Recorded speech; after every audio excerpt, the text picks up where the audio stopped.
Just take a look around you for a second. The phone you're holding, the shirt you're wearing, that cup of coffee. Chances are they're all products of one single, incredibly powerful idea: globalization. And today, we're going to dig into what that really means for the Indian economy. So, let's start with that phone, right? Have you ever stopped to think about its journey to get to you? I mean, the parts were probably made in China, the software designed in America, and the whole thing was put together right here in India. How is that even possible? How can one little device have a passport with so many stamps? Well, the secret sauce here is something called a global production chain. It's basically magic, but for manufacturing. As you can see, production gets broken down into tiny little steps, and each step is done in whatever country can do it the cheapest and the best. From a cotton field somewhere to the shirt in a store, that journey crisscrosses the entire planet. Right, so this complex global dance of production, that's what we call globalization. But to really get a handle on it, we need to break it down. What is this thing really? And who are the main players pulling the strings behind the scenes? Okay, at its absolute core, globalization is just the process of countries getting more and more connected. You can think of it like a giant web, and the economies of the world are being woven together more tightly than ever before.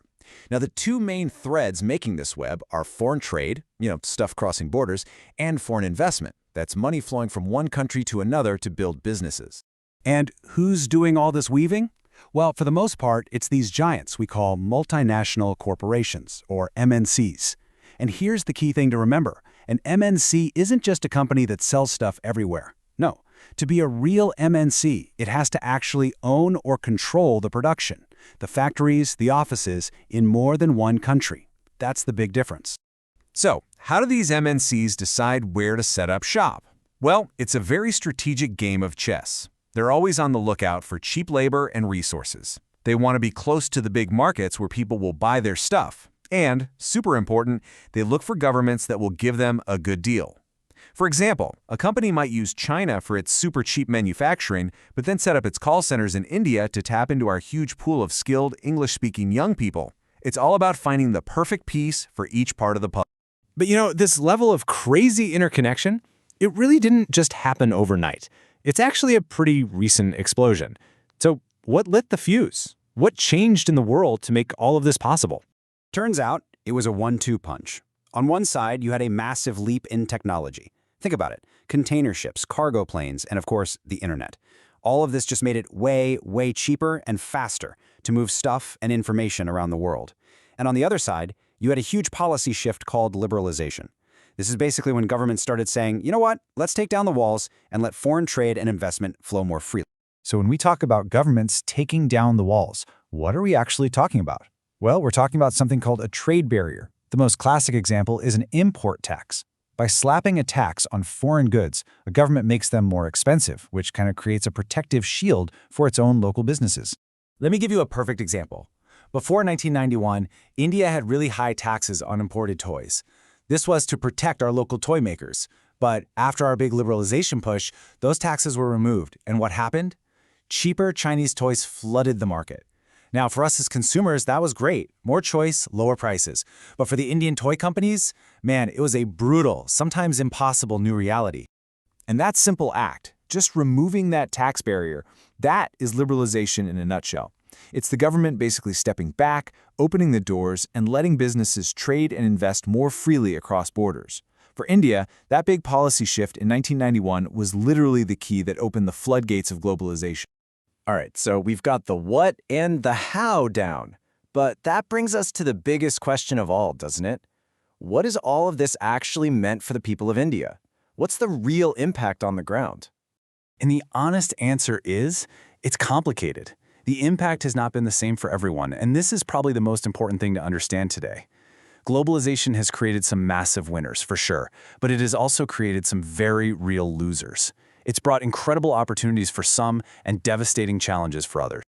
To really feel this uneven impact, we've got to move past the big theories. Let's zoom in and look at two stories, two completely different experiences of how these massive global forces can totally change a person's life, sometimes for the better and sometimes for the worse. First, let's talk about Ravi. He started his own small company making capacitors, those little parts inside electronics. And for a while, business was booming. But then globalization really kicked in.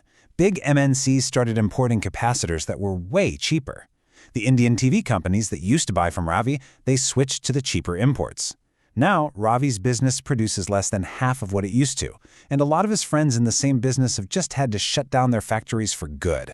Now let's look at Sushila's story. She had a good, stable job in a garment factory. It was a permanent position, with benefits like health insurance and a pension. But the intense global competition forced her factory to find ways to cut costs. The old factory shut down, and Sushila was pushed into the informal sector.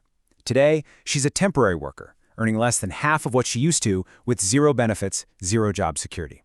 If she takes a day off, she doesn't get paid. Simple as that. You know, the stories of Ravi and Sushila, they force us to ask a really tough question. If globalization is causing this kind of pain, what can we do about it? And this leads us to the search, the struggle, for what we might call a fair globalization. A major player in this whole game is the World Trade Organization, or the WTO.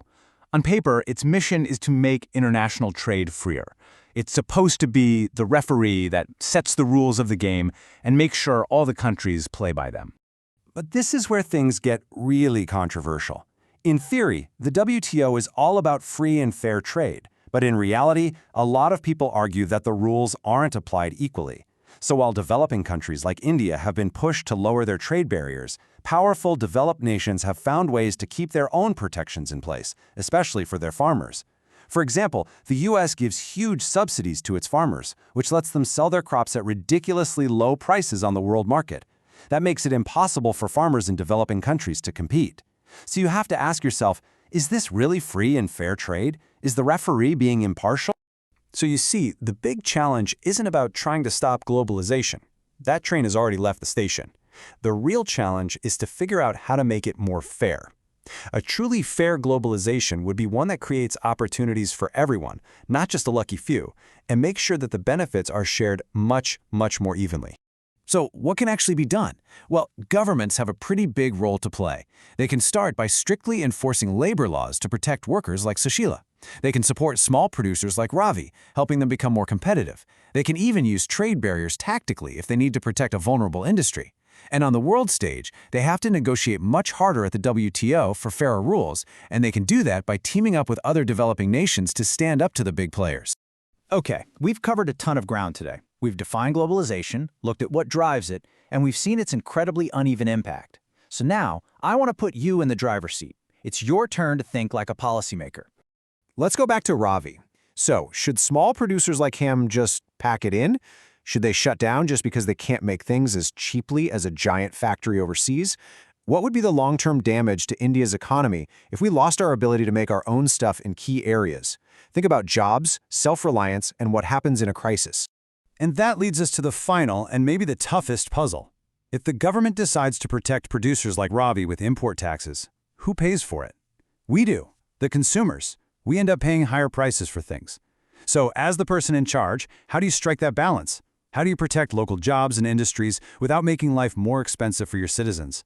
There are no easy answers here, but this is the fundamental challenge that every leader has to face in our globalized world.